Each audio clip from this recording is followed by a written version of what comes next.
Somebody said this to me the other day, is that obesity is the new starvation. We used to die from starvation from not enough food. Now we're dying from too much food. It's the number one killer. You're like there is people are over consuming calories. Because we work out, we do stuff, we can go eat McDonald's from time to time because our body explodes it. It's like burns it up. But these people who are just using it as a suppressant, it's cheap, affordable death. Our whole society is completely overweight and just brought down. They're dying from eating too much. All right, guys, welcome to another episode of The Report. Today, I got a repeat guest. I got someone who's doing big things in the restaurant industry. He's got a lot of famous, really good high-end restaurants here in San Diego. He's got his own show on the Food Network, Cutthroat Kitchen, doing big things. Good friend of mine. I got my man, Brian Malarkey. Brian, welcome back to the show, brother. Thank you so much, Rich. Thanks for having me. Dude, you've been killing it, man. Since I last talked, you've been killing the game. I don't know. Yeah. I mean, I'm in the game every day. Sometimes the game kills me and sometimes I kill the game. So this last weekend, I was at Anime. I was at Urban Wood, two of your restaurants here in the Little Italy area. Oh my gosh, I go to Anime all the time. My parents come down from San Clemente. Whenever they come down, they're like, we got to go to Anime. I love it there. Urban Wood's always so good. Girlfriend and I tried your newer restaurant, the French one, up there, Le Coq. Up there in La Jolla. That one was phenomenal. Dude, everything you touch these days turns to gold, it seems like, man. What's the secret, bro? It's all the staff. It's the team. It's Chef Tara is the one that is the chef of Le Coq in La Jolla. Chef Tara is also at Anime, and she was just nominated for her second James Beard Award. Female, Filipino. Her food's just got soul, so much style, so much character. Okay. And then we have Aiden Owen, who does Urban Sea and Urban Wood. So brilliant young chefs, amazing management team, and just a whole staff that just treats the place like they own it, and they do, and we love them. What's Urban Sea? I haven't been there yet, but girlfriend loves seafood. I love seafood. What's Urban Sea all about? It's the little sister to Urban Wood. Okay. It's up in Encinitas. It's on Second, right by the Encinitas sign right there. Aiden, he actually, this is really cool. Aiden sources all this local seafood. They're really heavy into it. Him and Tara do. And we're doing this thing, I should know the name better, but we're doing a big, huge charity event next week down at Tuna Harbor, Dockside Harbor. Yeah. Where we get all of these great chefs who really support the local fisheries. They all come together. It's a night on the docks. I think this is what it's called, is Night on the Docks. Night on the Docks. I like that name. That's and good branding. You go down there and you get to meet all the local seafood guys. You get to eat all the local seafood. There's music, there's booze. It's really a fun deal. Yeah. Speaking of water, I see you out on the water sometimes. Are you still doing the water thing, man? The boat thing? I love the boat thing. I had a kind of a bay boat for a while, Yeah. and now that I have high school kids. Which boat? I had the Tiara, Okay, Tiara love Coronet. Tiara. Tiara is a beautiful, beautiful boat. A really classic, timeless boat. Yes. Nice lines. I always look at boats like, how are the lines? Mhm. You get Very too timeless modern. lines. You got to have Yes. classic. I Yes. love classic. Classy looking boat. You see them all over. Perfect Southern California boat. Yes. But now I got the kids. They didn't want to hang out with me anymore, so I decided to one up them, and I got a Malibu wake surf boat. And there's no wake surf boats here in the San Diego Bay. You get them in the Mission Bay over there, but not San Diego Bay. So now all the kids want to come and hang out on the boat and go wake surfing. How old are the kids? Two 14-year-olds, boy-girl twins, and a 16-year-old. So Damn, that's exciting. I've actually never wakeboarded. I've never been more of a lake boat type of guy. I love Catalina though. That is like my jam. Going to Catalina is my happy place. yeah, 2-3 hour ride out there, but you feel like you're in another country. It feels like a touch of Greece, a touch of the Nepali coast. I love it out there, bro. it is gorgeous. The water, the visibility is spectacular. I've been out there. I've done some spearfishing out there. I took the Tiara out there a few times. Absolutely gorgeous, and it's a big island. People don't really realize. Have you gone all the way around it and explored the whole thing? I've done a lot of it. Now, backside, I haven't took the boat to the backside yet. There's a cool cove out there. Because at the isthmus you got on the other side of it, it's called what is it called? Cat Harbor. Now, if you go south from Cat Harbor on the backside, about 5 miles, 6 miles, there's a cove that's only big enough for 2 boats at a time, and it's this like perfect circular thing. You anchor out, and it's like, dude, it looks surreal. And so I want to definitely go out there and do some of the backside at some point on the new boat. It's beautiful, and you're right. It just seems like it's a whole world away, and it's literally so close. Especially if you're up in Dana Point or Newport, it's really close. You see those crazy people that ride their jet skis over there? Insane. I see them every Saturday morning. They come in. They're And like I'm a posse. They're like I'm a bunch of like a motorcycle gang. I'm on like, jet dude, skis. you guys are crazy. You rode over here in a jet ski, and now you got to go all the way back. It's insane because I mean, in the old boat, that was 36 feet, 18,000 pounds, and going out there, you're going against the waves, you get beat up, you get thrown exhausted. around, even in a 36-foot boat. I'm like, dude, what does that feel on a friggin' 700-pound jet ski? I mean, you got to be crushed. And so these guys are like, dude, like my back's sore. He's like, my wrists are all screwed up. I'm like, you still got to go back. Yeah, you couldn't pay me to do the jet ski thing. Never. That's Never. insane. The tax Let man's alone out. the- The let tax alone the man's out safety. there too. What's that? The tax man's out there too. When you say the tax man, what are you The talking big about? great whites are out there.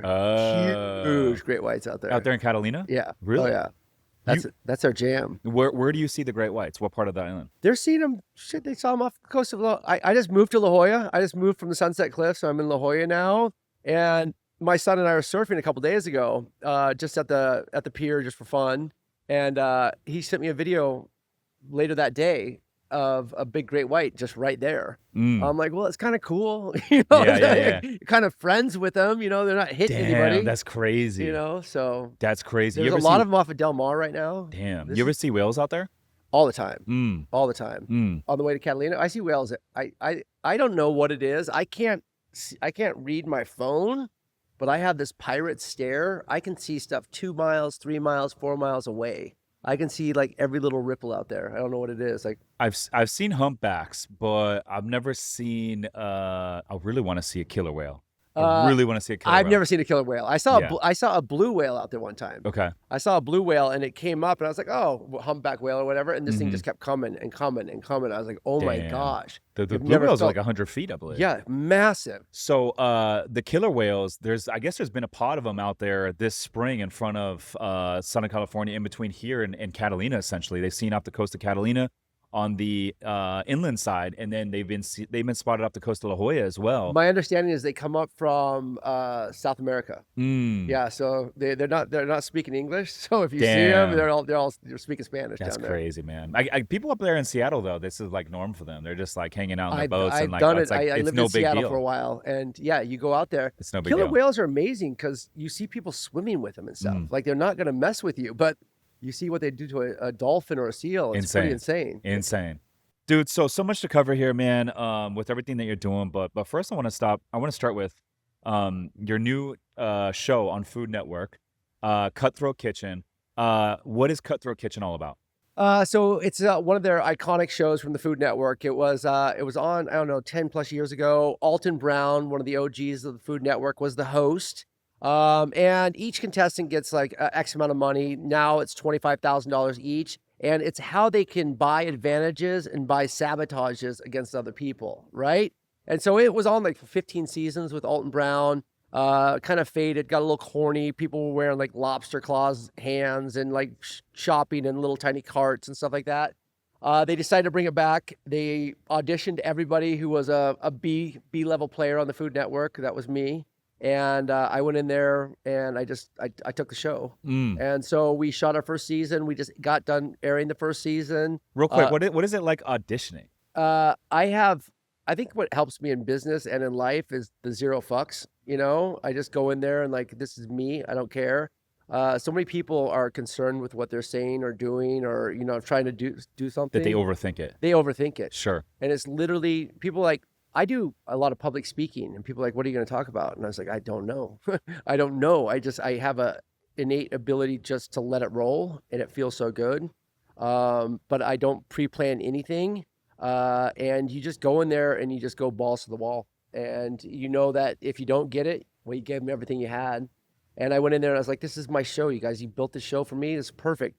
Boom, boom, boom, boom, boom. They told me later, they're like, you had it like the first 15 seconds. Damn. Because it's the way you walk into the room. It's the way that, like it's mine before I got there. Yeah. And that's how I do business too. Dude, I know because the first time I met you, I was dining at Urban Wood and you just rolled up. It was a Friday night, 7:30 at night. your restaurant's packed and like you're just rolling around table to table, shaking everyone's hands. Just be like, yo, what's up? How's your dinner going? How's everything going? What can we You'll do to notice what I don't ever do though. I'll never say, how is it? I'll What tell do you you. say? What do you I say? say, I'll tell you. I said, don't you love that? Isn't this amazing? Oh, Mm, that's my favorite drink. Oh, you'd love those carrots. I just tell them what they love. It's my Yoda Jedi mind trick. I'm not asking them for their opinion. I'm telling them what their answer already mm. is. And that's something that's very important in the business, because For if I walk upselling. up there and say, how is? Yeah. You're like, I don't know. How Yeah. is? I will say though, one of your servers, and this is rare because all your servers kill it. I was at Urban Wood on Friday night, and my girlfriend made a comment because we were like asking about some other things on the menu, and he was like, "You guys ordered enough. Why don't you try this first? And if you're still hungry, then Oh, we he can didn't talk about it." upsell, huh? He didn't upsell, and my girlfriend's like, "That's odd. We were interested, and he told us not to get it." Yeah. I'm like, "Damn, that's odd." That's Yeah, I respect and get upset with that, yeah. because I always tell them, I said, our restaurants are all very big. And if somebody comes in and they're coming in from, they're coming in and they don't have a lot of money to spend, don't gouge them. All right. Give them a beer, give them a pizza, a full seat. We're doing all right. We're doing all right. Like that's good, because they're, a lot of my staff, especially the Urban Woods staff, they're kind of like, they're pit bulls, like they'll get your money if they want to. And so I kind of respect that they may have taken their foot off the gas, because when you have a large venue, you don't need to disrupt. You don't want to be a special occasion restaurant. You want to be a restaurant that you can go to once, twice a week if you want to, and you don't feel like you're getting robbed. Is there also like and I don't think of like when I go to your restaurants, I don't think of like a lot of your clients as like budget friendly like eateries. Like I don't think of that. But do you think there's a little bit of like if a guy goes on a date with a woman and you're like, hey, like how about this expensive bottle of whatever? How about this like appetizer of the caviar? A little bit of like kind of showing the guy up in front of his date if he can't afford it. That's what we're very aware of that. That is very aware. You have to read the table and know, you got to profile a Yeah, little you bit. don't want to embarrass the dude in front of You his don't date. want to, and you don't, no But matter, I I also mean, say as like much as if I would you're like to think I've trained these people, I don't do day-to-day training, yeah. but we do say, if somebody comes in and they're boastful, take their money, but if they're coming in and being polite and walking lightly, just let them have a nice experience. You want to, it's a lot of restaurants, especially like restaurants in the gas lamp that are built for tourism. They're going to rip your money out of your pocket no matter what they do, because they don't care about you. They just want another convention's coming to town. We have always prided ourselves as restaurants built for locals, tourist tolerated. Like we need those repeat businesses. We need those people to come into our restaurant and have a great experience and tell their friends. The four-wall market, the word of mouth. And so if you go in there and you feel like you got robbed, you're not telling your friends to go in there. I also feel though, like as a guy, like if you're gonna bring a girl on a date, like don't go to a nice restaurant if you can't afford it. If you can't afford to tell your date like, hey, like order whatever you want, drinks, food, whatever you want. If you can't do that, I wouldn't bring a girl there. I would go somewhere that's gonna be more affordable. More, yeah. I mean, you would Because then want to you're set setting yourself because then you're up. setting the wrong expectation, Yeah. right? Yeah, I would say, I mean, I love to be a first date spot, but I kind of think our restaurants are also a place where you bring somebody that you really kind of have a Yeah. relationship with. Good ambiance. Like I was at Anime on Sunday, and my parents were in town visiting, and they're in their 80s. And I love catching up with them. But I was in Anime. The ambiance is so cool there. Like it's just chill. I like how like before the sun goes down, you guys put the blinds down. It's a certain thing, and then as the sun's setting, you guys bring the blinds up. It like turns into this whole daytime thing. It's really cool. And then Urban Wood is like a completely different ambiance, but it is like that is a perfect date spot. It's vibey. It's intimate. Like I love that side room. I love sitting in the side room, not where the kitchen is. The kitchen's great Yeah, because but you out got the the big patio windows. area. And Yeah. I've been in there, and like you're in there on Friday night, like hupping up the back of the kitchen, which is dope. I don't know what you guys are screaming out there, but people in the kitchen are screaming. Brian's getting them all hyped up. And then on the side room, like it's so vibey. Like I like sitting out there. So every time I I like make a it out there. reservation, I make a request to go over there Yeah. because it's almost like you got that rooftop that kind of it opens and closes out there, I Yes, believe. yes. And you feel like you're out there, like in the outdoor with the stars, and like it doesn't feel like you're sitting in San Diego. It feels like you're sitting in like Italy somewhere. It's pretty cool. It's It's vibey. beautiful. It's a great vibe.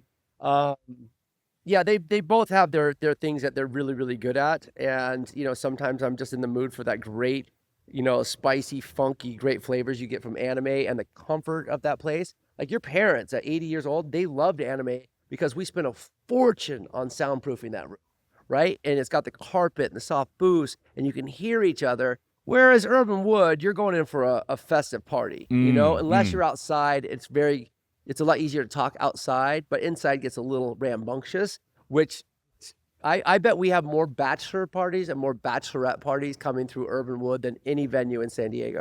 Why is that? Big venue, large tables. Yeah, it makes sense. Yep. It makes sense.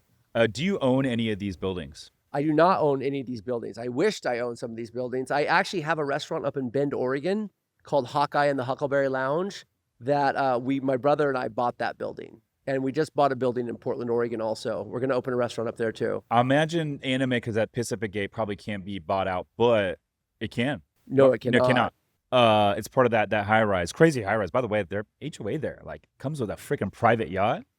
What HOA in the world comes with a private yacht service? That's insane. Old Nat Bosa owns the top 2 floors of that building too. Yeah, crazy. Yeah. But Urban Wood, I know you got some history there. That can be bought out, right? Had we bought that place 8 years ago, 9 years ago, old man Ron Taylor is incredible, great landlord.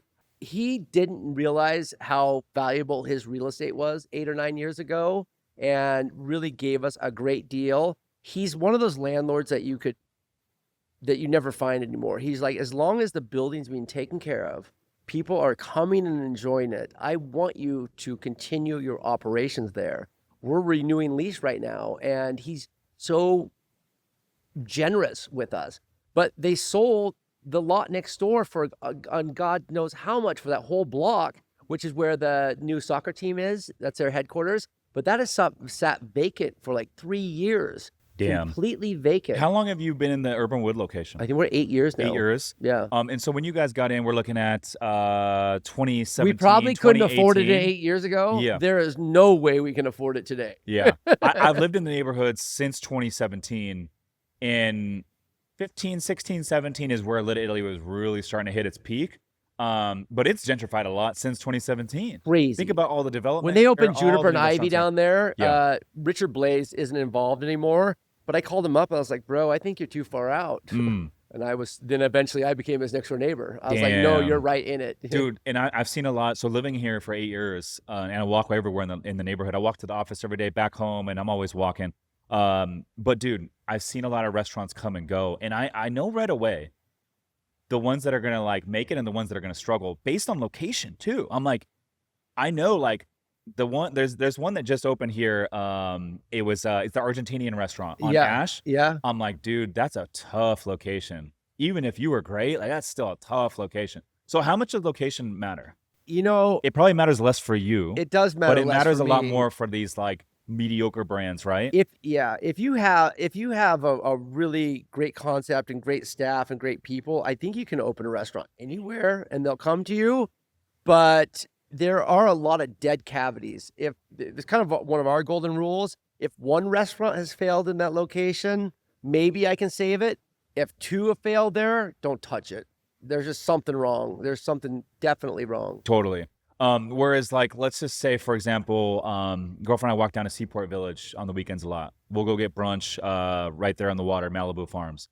Malibu Farms, they have a lot of transient clients, and they're decent. They're not great. They're not shitty. They're decent, but because they're right there on the water, as a function of right next to the Hyatt, right next to the Marriott Marquis, right on the water, it's that's a great example of you can be mediocre and still win. Portside Pier, same thing.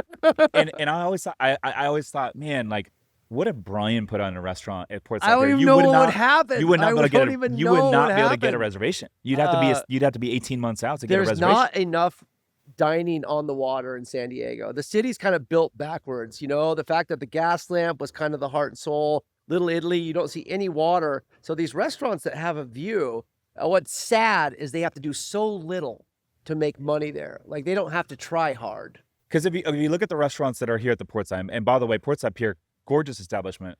They need a bigger dock. I'll say that.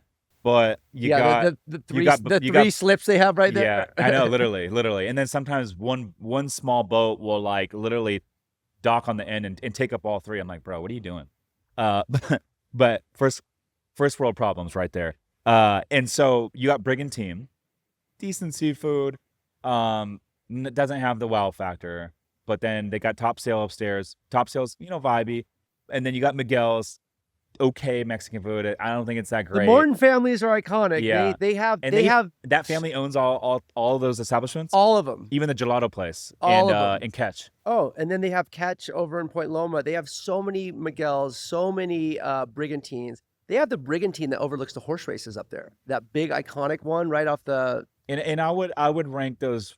The quality of food is like it's like a B They're my minus. It's mom's a B minus. neighbors. It's a B minus. They're my mom's neighbors, so I Yeah. think they're lovely people. Yeah. Okay. Yeah. But I'm personally, as a consumer, I'll rank them as like a B minus. It's like decent.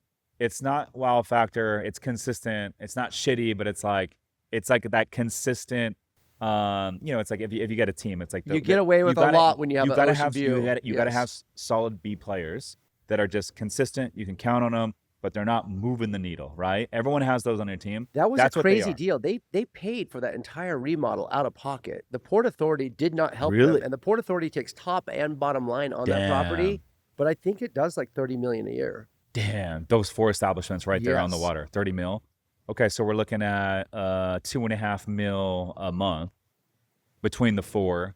Split those up, chop it up however you like, but so they're roughly doing 600K a But month. the Port per. Authority takes a lot of that money. Yeah.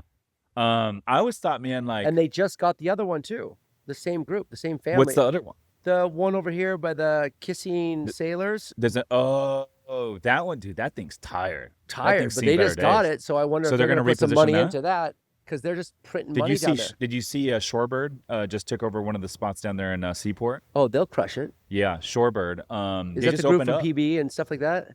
I was talking to the general manager the other night. I was walking by because I was like, "Oh, damn, you guys just opened." And so we were chatting. Nice dude. I think he said, no, they're not in PB. I think he said the original one is in I forget where, but it's coastal up in Northern California. They got 1 or 2 down in Sedona. All these are short-term lease. Newport Beach. It was Newport Oh. Beach, Sedona.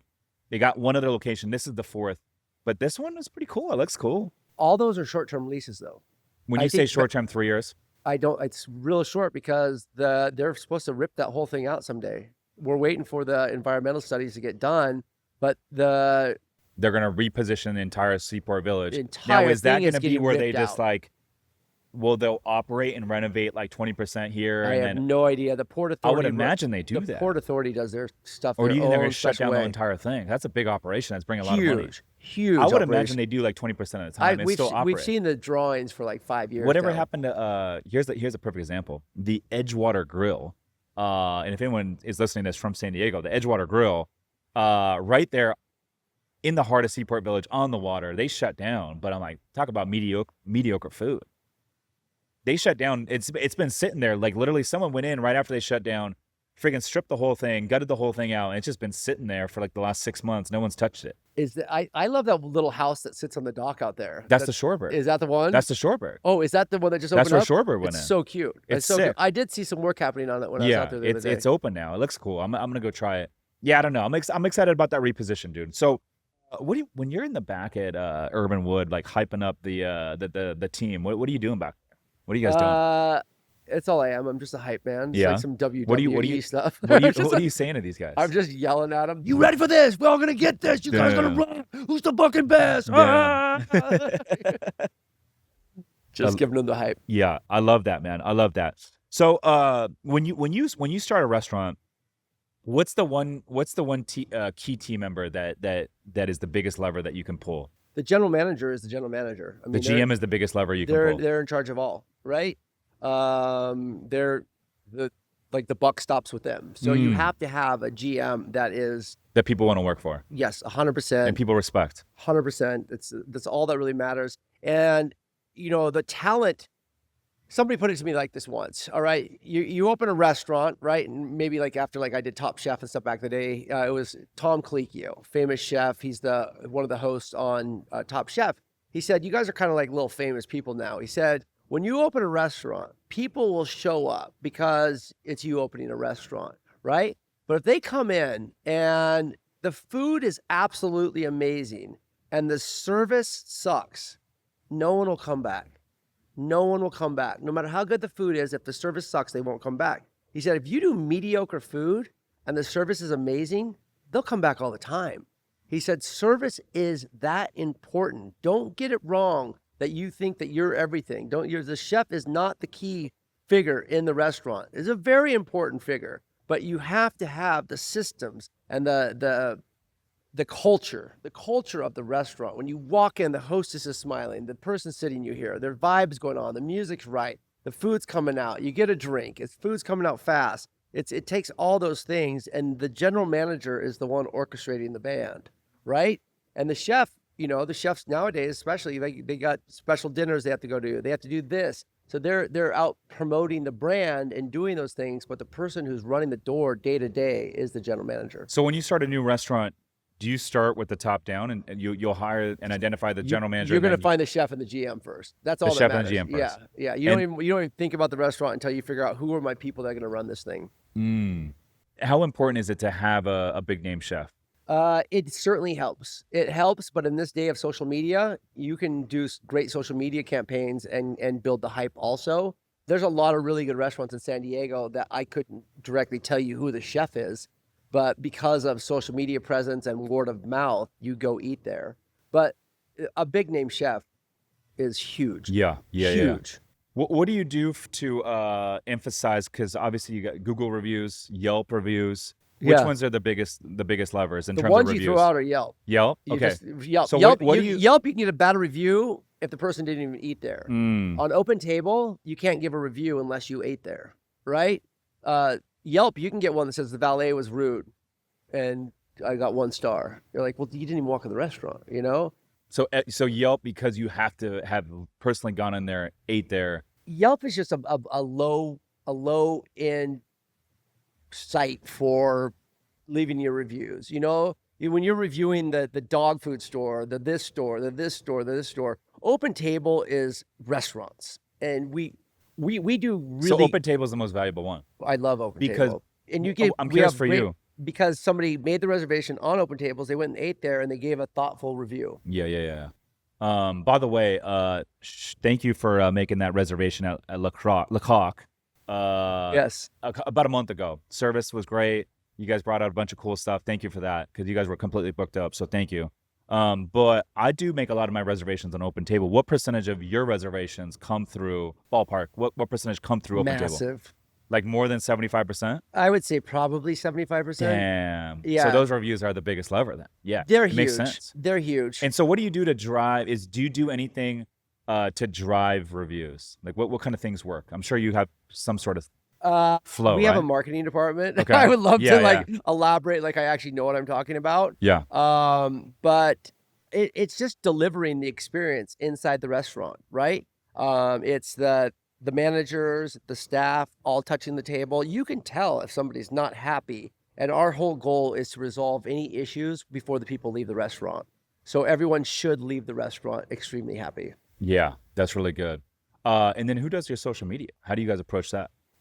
We have Lillian and her team, and they do great content, and they're young and they're hip and they're cool, and they shoot amazing stuff, and they rely on me less and less every single day. Yeah, that's good. That's good. And that's in-house marketing? Yes. Yeah, I love that. And so talk big picture. Like I'm curious. So like you got your different restaurants, but like overarching big picture, what does your team look like top down? Big picture, the leadership team. It's just the restaurants are just my business partner, who I've been business partners with for 15 plus years, Christopher Puffer and I. But we've removed ourselves from the equation so much. Then it goes to Lucian and Alicia, and then the umbrella unfolds under there. They literally have worked for us. They know what we want. They just do everything. I'm just a guest in the restaurants. I just go in there and hype. I get to go to tastings to taste the food. I jump on a marketing call from time to time. Other than that, I'm chasing Chef's Life. I'm in the CPG world. I'm in 4,000. What's Chef's Life? Chef's Life is our product that we're on shelves in grocery stores, in about 4,000 grocery stores right now. Cooking oils for the most part right now, but we're doing some big pivots. During COVID, I realized everybody is cooking with extra virgin olive oil from doing Zoom online cooking classes. And extra virgin olive oil is not meant to be hot. You're supposed to put it on, you drizzle it on stuff after you've cooked it, right? 90%, 95% of people in the US are cooking with extra virgin olive oil because they've never questioned. They just were told to do this. And so you need avocados, grapeseed, sunflowers, peanuts. There's the vegetable oils, the seed oils that are a massive attack right now. And so I developed a product of these different cooking oils to say, use this for cooking and then use this for finishing your extra virgin olive oil. And we're in about 4,000 grocery stores right now, doing very well. We have sprays of the avocado and of essentially, I'm in the seed oil business right now. So I'm under duress and I'm under attack right now. And so we're pivoting very, very hard right now. And we haven't released our products, but we've really done some innovative stuff in the next 3 to 6 months. I hope to have my unicorn in the CPG land. Yeah. Okay. So when you make a big pivot like this, what is the thought process to make a big pivot? Because obviously, as an entrepreneur, whenever you make a pivot, there's going to be a setback before you get the momentum to get better, right? And so what's the thought process to make this big pivot? Well, I looked at my investors and my money and all this, and I was like going, we have to salvage this company. We're good. We're a good company. We're not a great company. We're not crushing it. And so I was like, what can we do? And the pivot is continue the resources on what you have, but we had to go raise more money on this future dream. And so we've been in tons of meetings with tons of different capital groups right now, and they're into it. And then that brand recognition on our new development is going to help us with brand recognition over here. And then we can actually move throughout the entire, it's called Chef's Life. So I'm not just an oil company. I'm not just a cooking company. I could be a spice company, a salad dressing company, a frozen food company. I can be all of these things. And so I think it's going to be, I know it's going to be a massive company in the next 2 to 3 years. And so break it down big picture. Chef's Life in 2 to 3 years, what is the one problem that you're going to be solving for the marketplace? There's so much still non-truth in labeling on stuff like that. We're just trying to give people great, healthy alternatives. We're trying to teach people that you don't need to buy a blue cheese dressing, a Dijon, a honey mustard dressing, that you can make all these off of one simple like lemon oil mixture and a couple condiments. We're trying to simplify the grocery store, and it's amazing how little people know. People don't know the difference of kosher salt and sea salt. People don't know the difference of extra virgin olive oil and avocado oil. They don't know these things. They just know that they've been programmed to cook this way, and that's why we're doing it. So we're trying to add the educational influence to it also. And it's a big lift to change the way people have been doing things for years. Yeah, because you mentioned before we started recording, like 100% grass-fed beef is not real. I say that. Break that down. Only 2% of beef in the U.S. is grass-fed and grass-finished. I said 100% of beef is grass-fed. We feed all beef when it comes out of the mom. It's in a grassy field eating grass for a period of time. So essentially, all beef is grass-fed. This one just drives me crazy but how much is grass-finished? Never having eaten grain. So a lot of people are upset with grain because a lot of it is genetically altered corn, genetically altered this. Trying to find that GMO grain is what's really hard. But 98% of beef in the U.S., 98% of beef in the U.S. is grain finished for a period of about 90 days, right? But there isn't any defining language on what defines grass-fed. So only 2% of the beef in the U.S. is grass-fed and grass-finished. Yet 25% of the product sold on the shelf says grass-fed beef. So there's so little truth in that. And I'm hoping the people who are doing the class action lawsuit on the 100% agave on the tequila right now, you guys get into the grass-fed, dig into that one a little bit, and you're going to find out a bunch of these companies are not sourcing authentic, grass-fed, grass-finished. What are a couple of the other mainstream misconceptions when people are buying food out there? Well, another one I love also is there's more extra virgin olive oil coming out of Italy than there are trees in Italy to produce it. So you're not getting real extra virgin olive oil. So all of this truth and labeling stuff is is hogwash. It's not real. And it's just trying to get to a lot of that. Everyone's so righteous as consumers, but they're not actually asking the right questions. They're just preaching stuff that they have heard. Like personally, you couldn't pay me to eat grass-fed. Grass-fed beef is mealy. It tastes like liver. It doesn't feel good to me. It doesn't give you the right energy. My girlfriend's shaking her head right now someplace going, "You stupid asshole." But it's just because this generation believes that. But the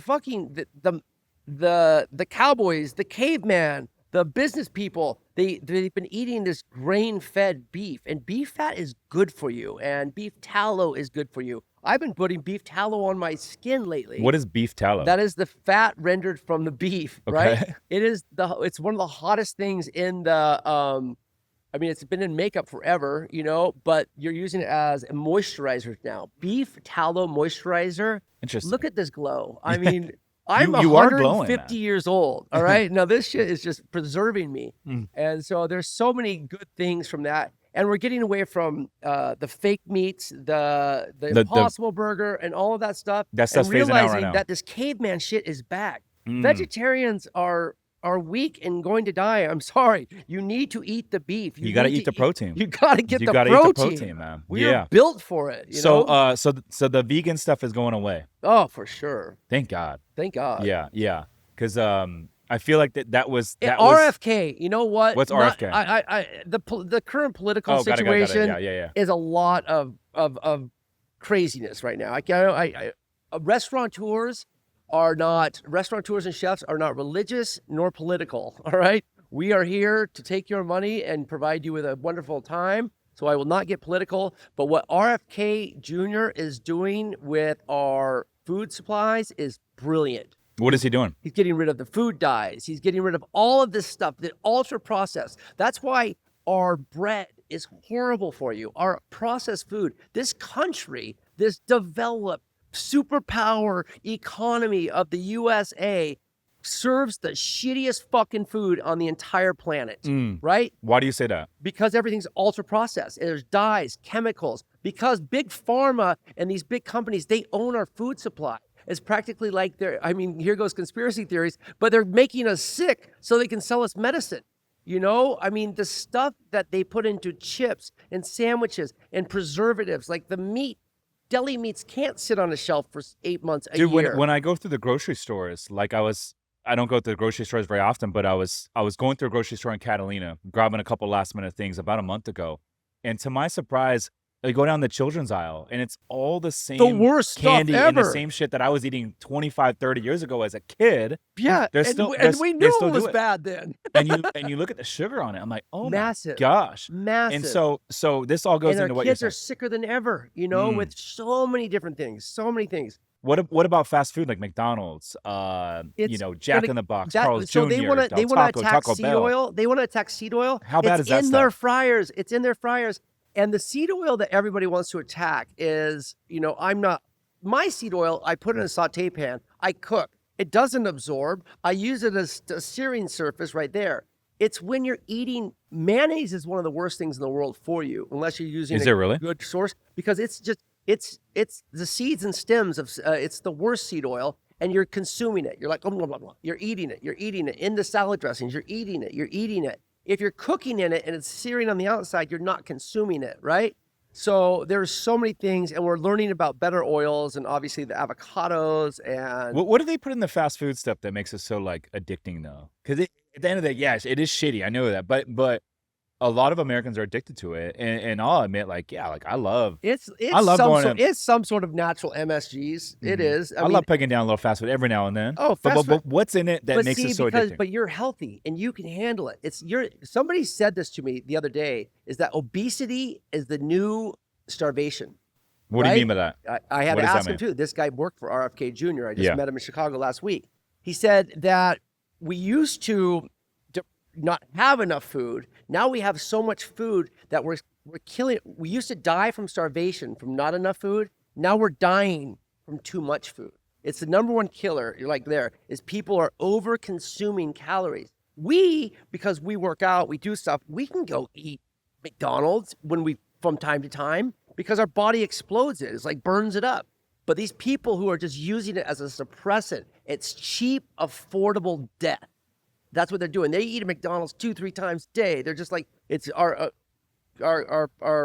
whole society is completely overweight and just brought down. They're dying from eating. They're dying from eating too much. So with what RFK Jr. is doing, it sounds like it's going to be cleaning up a lot of the food over here. What do you see that doing big picture to the food industry?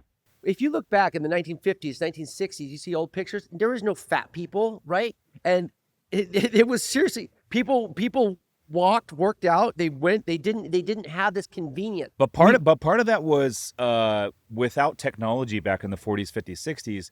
No DoorDash. Well, no, yeah, no DoorDash. But like today, how many people either work from home or they work in an office where we have air conditioning and we're sitting down all day, right?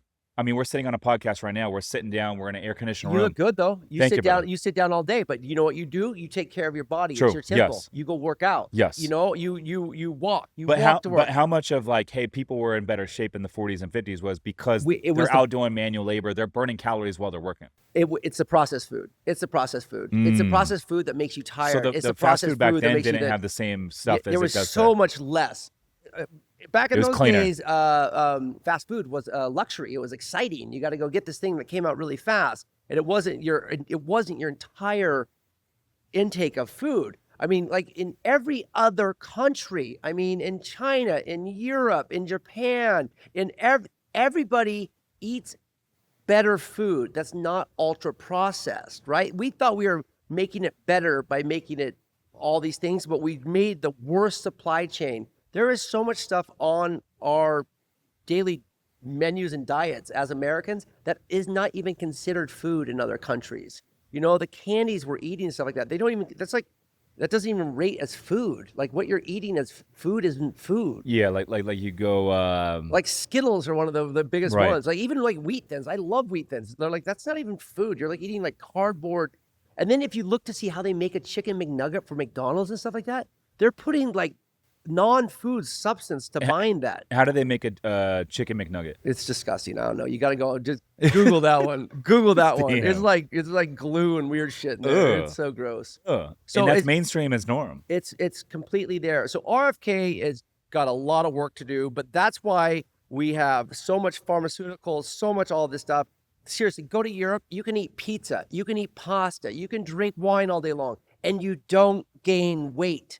Right? Do you know how many people are gluten intolerant in Europe? None, because their gluten's not completely destroyed by this ultra processing where they are putting poison in your bodies.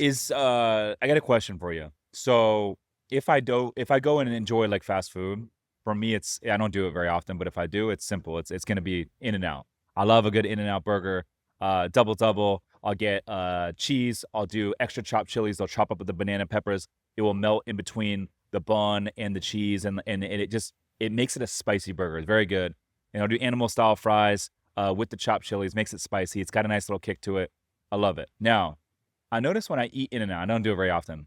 I feel, and I'm speculating, I feel clean afterwards. My body doesn't shut down the same way it would if I went and like pigged out on a bunch of other fast food, Carl's Jr., McDonald's, that sort of thing. So question for you. In-N-Out does a better job. Is In-N-Out cleaner? Yeah, I think it is. It I is. 100% think it is. Because I can feel the difference. I think they buy some quality product. Okay. I think they're doing a really, really good job with it. You know? There's less chemicals. Yeah. Okay. So that's not just speculation. It's, And they it's got probably good true. kids cooking back there too, man. You said they pay their team well. They move quick. Customer service. Yeah, they got Chick-fil-A has a good model too. yeah. Chick-fil-A has a brilliant model. They're very also, What's they close on Sundays, Yeah, I mean, break down Chick-fil-A's model. I don't know enough about fast food, but I know it's just systems, and they don't try to do too much. They know what they do well, and they do it over and over and over again. You see a lot of these fast food restaurants introducing a new dish, the new this, the new this, the new this. You know what Chick-fil-A and In-N-Out Burger do? Yeah. They do exactly what they do, exactly the same way every single time. And I think that's like, I'm glad that you mentioned that. I think as you look at entrepreneurs, business owners, and it could be any niche, one of the biggest common mistakes that you see is people get into way too many things. I mean, It's like, I've dude, done it. I've done it. Yeah. yeah, we've all done it. Just But it's like, dude, simplify. just pick one thing that you're good at and double down. Just do more of that. Yeah. Yeah, and say no to all these other distractions. But I'm curious, like Southwest Airlines, they do the same thing, right? They have one airplane, one aircraft. It's the Boeing 737. It's like all the pilots, all the crews, they're trained on All one the aircraft. maintenance, everybody knows exactly what they're doing. And so everyone knows exactly what they're doing. They don't have like 6, 7, 8 different aircraft types and like moving planes around. Some people are trained on one aircraft, but not these other ones. Southwest, it's like, hey, this is our only aircraft. Everyone can fly this one aircraft. It makes everything more scalable, not easier to maintain. Well, same thing with all these other lines of business. Restaurant industry, In-N-Out, you just said it. In-N-Out has, you get a cheeseburger, a double, fries. Let's just become the best at that. Why don't more like fast food chains adopt that model? I don't know. The whole fast food thing it's a monster that I don't want to understand. I can't imagine. Everyone's like, why don't you replicate your restaurants and roll them out? And I was like, because they tell a story. They're all kind of individuals. They're pretty fun. And that's just a whole other mindset that I don't understand. So back to your show here at Food Network. What is it like shooting? Where do you guys shoot at? We shot in Knoxville, Tennessee. Damn. Yeah. And they have a Food Network studio down in Knoxville, Tennessee. And when you guys shoot an entire season, how many episodes is in a season? It was 9 episodes. Nine It took episodes? us 2 weeks to shoot it. Okay, so you guys all go out to Nashville 2 weeks and you just rip it all out. Yep. Or Knoxville rather. Yep. Yeah. And then what is that like? How much of it is like, hey, like we shoot multiple times and a little bit of like acting, or is it very authentic? It's extremely authentic. You know, I shoot a lot of shows. I've been on every single show on the Food Network that has to do with savory cooking. I don't do any of the baking shows. And it's a good crew. You get to know a lot of you get to know the producers. You get to know people who did this and the other celebrity chefs and the people who compete. It's a lot of fun. We just had our first season. Our first season was really good. Looking forward to fine tuning and really getting our voice better at season 2. Is it exhausting shooting? It's exhausting because I'm the only host. How long are the days? Like 12, 14 hours. Yeah. Yeah, I had Tariq Amusa on the podcast. He's like, bro, it's freaking. He's like, don't ever get into TV stuff. He's like, it's long days. Everything's long. Imagine. Everything's long. Reset, kind of do this. I mean, you can't reset in cooking by any means, but yeah, it's certainly demanding. It's a lot of fun. I enjoy it. I shoot a lot of my own content now, and I have my own production company called House of Malarkey. So the restaurant I opened up in Bend, Oregon, called Hawkeye and the Huckleberry Lounge, we shot the whole week before us opening that, because as much as I love the cooking competition shows, I'm a little worn out on the cooking competition shows also. So I really want content that isn't about who wins. It's like about like the lifestyle, the story. Essentially, this first season we shot up in Oregon, it's the real life bear. You know, it's like you want to learn how to go be a businessman and open a restaurant and see how much blood, sweat, and tears, and see what I do, and that I'll be cooking here and talking to guests here and doing this over here and worrying about the fire department over here and making sure the linens have arrived and this. Like, you get to see what it really takes to open a restaurant. And the Food Network was like, well, we'd be interested in showing it, but can we have like 6 great chefs that all kind of win to see who gets to win to be the chef? And I was like, no. They're like, well, who wins? I go, I fucking win. I win. Yeah, I'm going to put you on my shoulders and we're going to go through the process and we're going to win, you know? And that I think people would really love and really resonate with. Yeah. I got a question for you. So how do you, you have investors, you got all these restaurants, you got all these employees, team members that they're depending on you, and you're juggling multiple things. How do you separate yourself and be like, okay, I'm going to separate myself from the business, and I'm going to like really focus and double down on your highest and best use. And your highest and best use is going out and being in front of the camera, doing the content, doing the shows, shaking people's hands, all that sort of stuff. Because Mikey Taylor said this, and I was talking to Mikey last week. He had St. Archer Brewing, professional skateboarder, had a big exit with St. Archer Brewing, and now he's a real estate developer.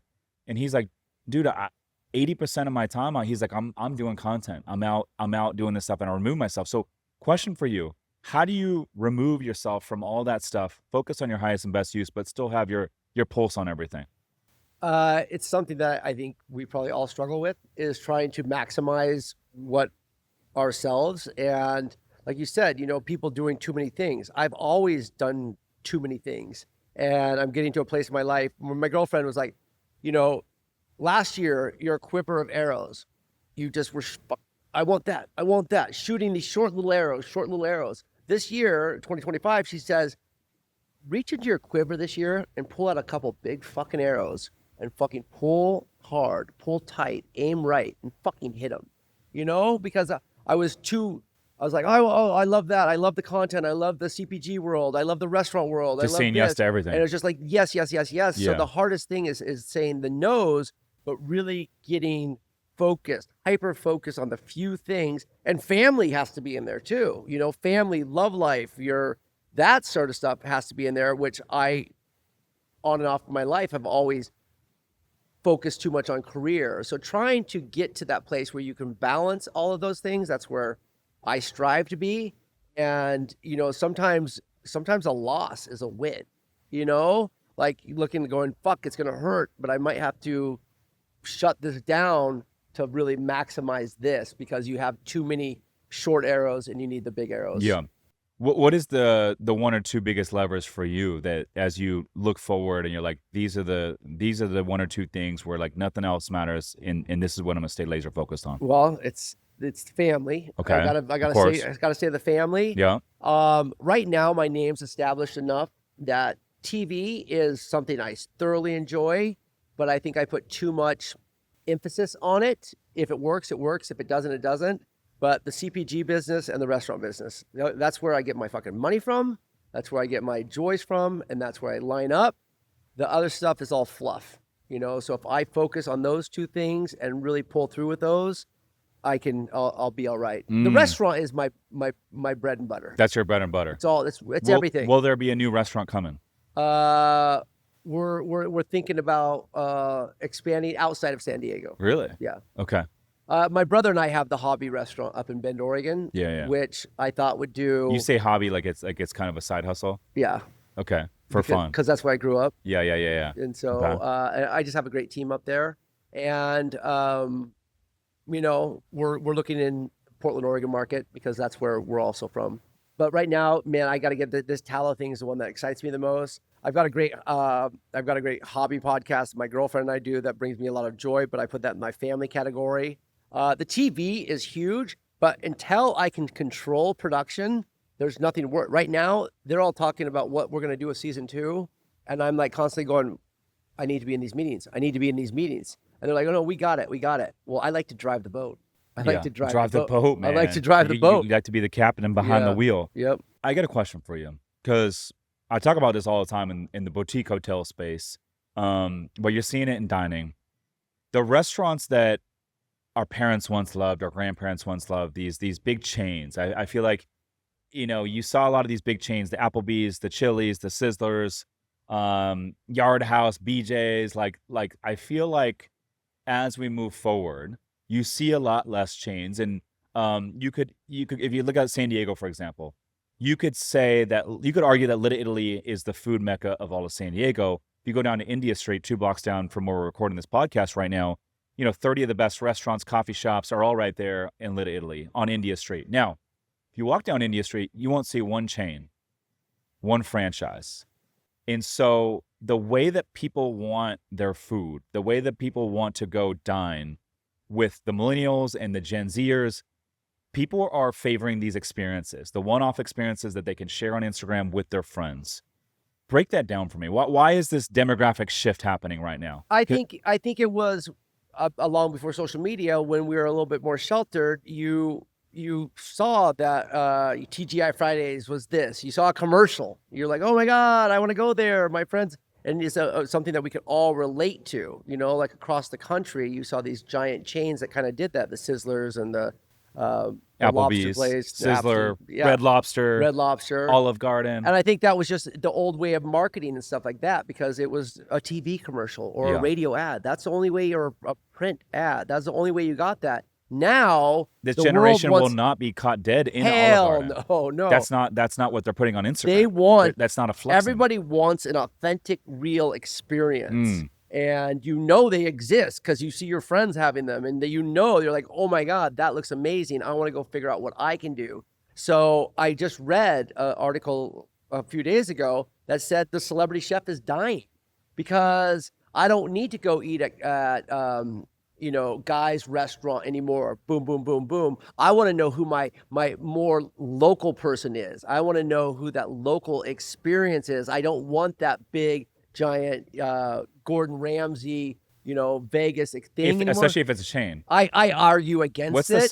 The Salt Bay guy? He has a bunch of restaurants. I think they crashed them all. I think really? they're all dying. No way. Because again, why did that crash? Because he can't Salt Bay every location.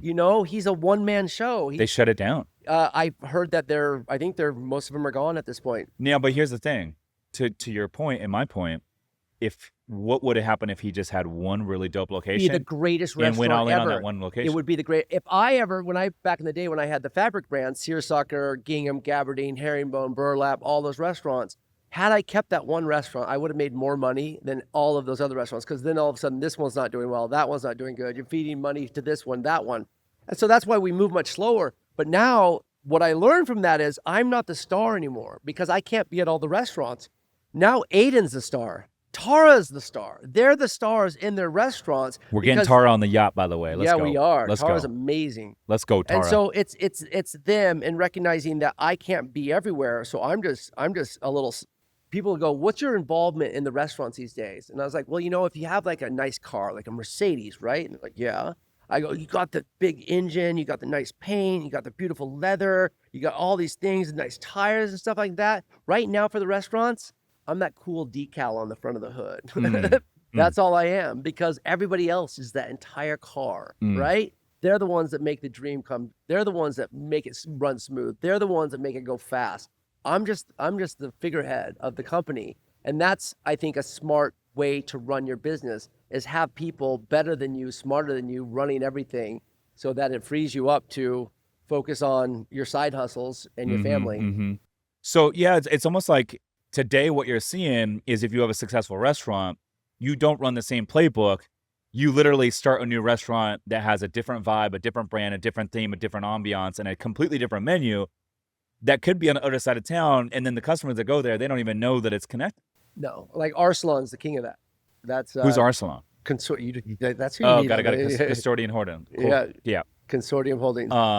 And they got a lot of restaurants here in and they're all different, Fire. Born and Raised, Ironside, Morning Glory, Craft and Commerce. Starlight is the new one I just went to the other day. It was so much fun. Yeah. And then they're getting the hotel game too. Huge. He's got Coronado coming up, and he got one in Little Italy going under construction. So we're seeing the same thing in the boutique hotel game. These big franchise branded hotels that our parents once loved, the Hampton Inns, Ramada Inns, the younger generation doesn't want to go stay at these big branded hotels anymore. Cookie cutter hotels. They want these smaller boutique vibey experiences 100%. that are like really dope, that are one-offs. And you're seeing even these bigger chains like Marriott and Hyatt start to catch on to this demographic They're shift. starting to do little boutique things. They're going and starting to pick up these boutique collections that people don't even know are owned by Marriott or Hyatt, because they see what's happening with this trend. And so the way that people are wanting to travel and go and dine and experience different things has completely shifted from what it was 20 years ago. Completely shifted. Thank God. Yeah.